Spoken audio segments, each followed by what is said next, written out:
What's good, my people? Welcome back to EMGM Sports.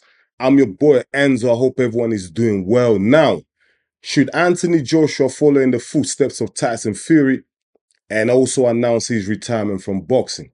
Now, I say this because let's just say we take Tyson Fury's retirement announcement at face value. Do you know? I know a lot of people don't believe Tyson Fury. I've seen all the videos, I've seen the reactions. Everyone, 99% of people out there, fans, boxing experts, former champs, current fighters, everyone is saying that Tyson Fury is not really retiring for real. Do you know what I mean? But let's just take it at face value. Let's just say Tyson Fury, he's gone. He's retired for real. He's not going to go back on his word. He's going to go through with it and he's done. He's never coming back. Now, where does that leave Anthony Joshua in the whole landscape of the heavyweight division?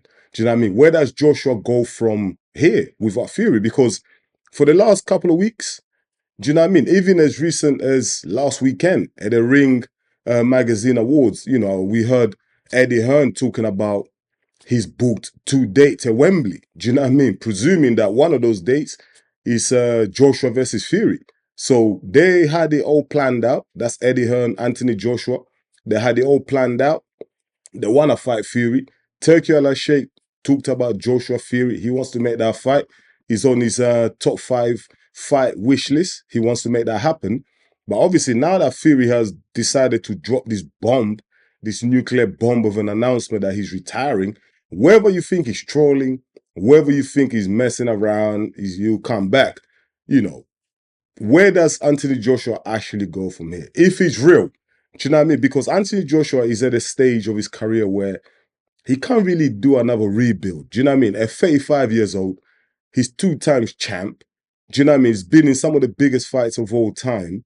Do you know what I mean? In Britain, that is. He's made loads of money. Yes, his last performance against Daniel Dubois wasn't the best. He got absolutely dismantled, embarrassed at Wembley in front of 86,000 people. Do you know what I mean? But Joshua has achieved a lot. So Joshua just can't go back and press the reset button and say, you know what? I want to restart again. I want to climb that ladder again to get another opportunity at the title. I just don't think that's feasible. And I don't think he has the time to do it because that could take another 18 months. Do you know what I mean? And there's no guarantee that he can beat any of these heavyweights out there, especially the ones in the top 10. Do you know? And Joshua is one of them fighters. I feel like he's got one more chance at a big fight. Do you know what I mean? Why would he risk fighting another heavyweight in the top 10? Let's say he goes in there, fights a Fabio Wardley or a Moses Saitoma or even a Martin Bakole. Yeah, let's say Joshua goes in there, fights a Martin Bakole and he gets absolutely sparked out. That's the end of Joshua. Do you know what I mean? That is the end of Joshua. People are going to question his legacy. We're never going to actually look at Joshua the same when he actually retires. If he loses his last fight against not another big name in heavyweight boxing, if he's not a Tyson Fury, people are going to look at Anthony Joshua in a funny light. Do you know what I mean? So for me personally, if Tyson Fury really means that he's retired, that he's gone, he's never coming back, I think it's wise for Anthony Joshua to go as well. Do you know what I mean? Because that's the fight that Anthony Joshua has been chasing for 2025. That's the fight that he really wants. Now, if that's off the table, if Fury is not going to be his, if Tyson Fury is not going to be his dancing partner, what's the point of fighting? Do you know what I mean? Maybe a Deontay Wilder, because obviously we've heard Deontay Wilder is back. He's back in action in April. I don't know, he's fighting some random geezer. So even Deontay Wilder, at his age, I think Wilder's 38, whatever. Wilder's trying to rebuild himself. I don't know why. Do you know what I mean? Because I don't know where he's going with this old rebuild at his age and his limited abilities in boxing. But Wilder's trying to rebuild himself. If Wilder, let's say Wilder was to win his next fight in April, yeah? Let's say he mops the floor with the guy he's fighting, whoever he's fighting, knocks him out clean in the first round, yeah? Would that give the boxing fans enough appetite to want to see that fight between Joshua and Deontay Wilder? Maybe.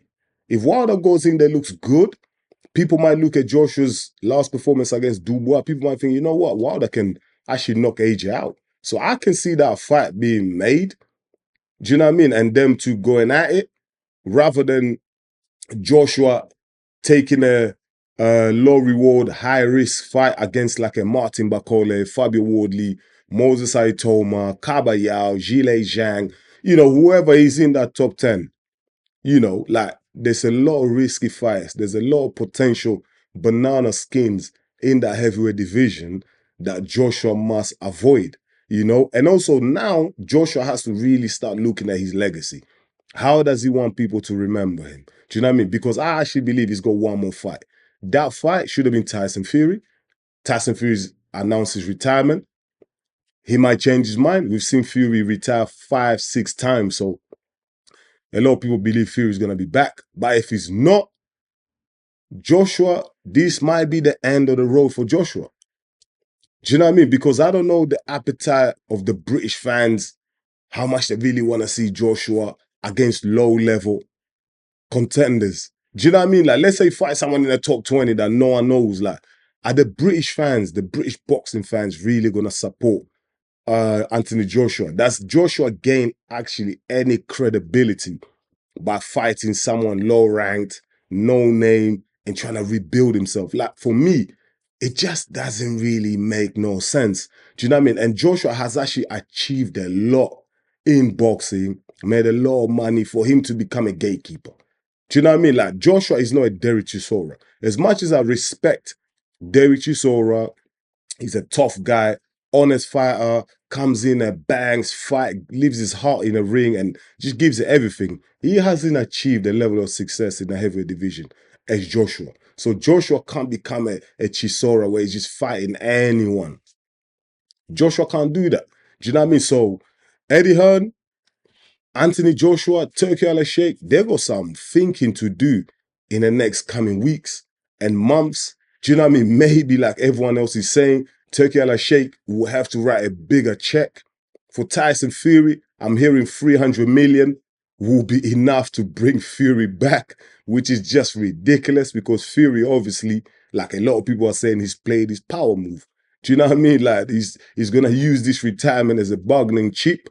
That's what I believe. That's what many people believe. But for Joshua, Eddie Hearn, Turki Al-Sheikh, there's a lot of thinking, especially for Joshua. How does he want people to remember him? He's got one more big fight in him. He's got one more big fight in him. And like I said, man, at 35 years old, he can't be restarting, man.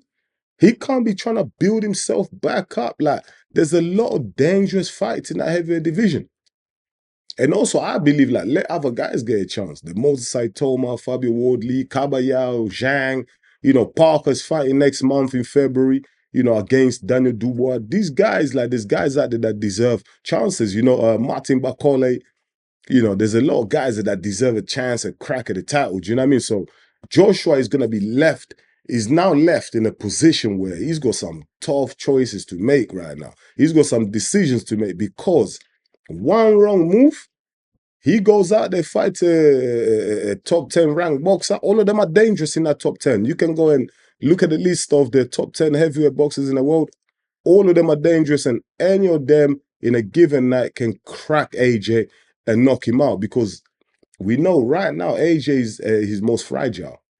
Just got knocked out by Daniel Dubois, so his confidence is not at an all-time high. Do you know what I mean? He's probably doubting himself, and the first time he gets in the ring, he's probably going to perform the same way he performed after Andy Ruiz sparked him.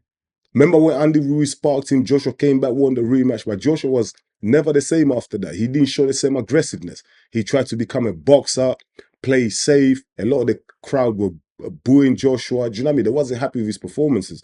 It's only in the last couple of fights where he linked up with Ben Davison. Like, he became more aggressive, knocking Ngannou out, beating a couple of guys until he got sparked up by Daniel Dubois. Do you know what I mean? So Joshua, a lot of tough decisions ahead for him and Eddie Hearn in the next couple of weeks. For me, go out there, absolutely throw the bank at Tyson Fury, convince him, go out there, go meet him in his mansion, wherever Fury lives, whether it's in Manchester, Dubai, wherever Fury is right now. Eddie Hearn, Turki Al-Sheikh, go out there, beg the guy, throw money at him so that he can come back so we can get that fight between him and Joshua. at Wembley in the summer.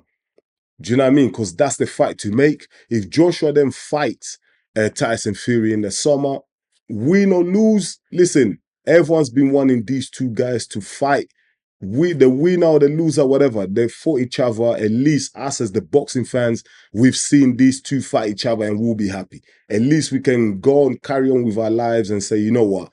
We witnessed Joshua and Fury fight in our lifetime. Instead of us waiting a couple years down the line when these guys are like 45 and then they meet in an exhibition match. Do you know what I mean? Like, which is a joke. Which is a joke. So, but yeah, man, listen.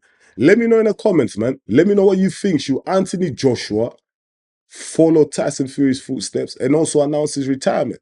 Because if Fury really means, you know, if he's really gonna carry forward his words and actually retire for real, what happens to Joshua? Where does he go, man? I don't see where he goes. And I wouldn't risk fighting someone in the lower rankings because you can go spark tight and then that damages his whole reputation, legacies in titles and everything like that. So let me know in the comments what you think, man. Like, am I tripping here? Like, am I being too harsh on Joshua? Should Joshua carry on regardless of Fury retiring? Do you know what I mean? Let me know in the comments, man. And also let me know if you think Fury's gonna come back anyway. If you think he's bluffing, let me know in the comments. Let's have that conversation, man. Thank you so much for watching EMGM Sports. I'm your boy Enzo. Please don't forget to like the video, drop a comment, and if you're new to the channel, subscribe because that's the only way you're gonna help us to grow. Thank you so much for watching. I'll be back with another one real soon. Until then, stay blessed. Peace.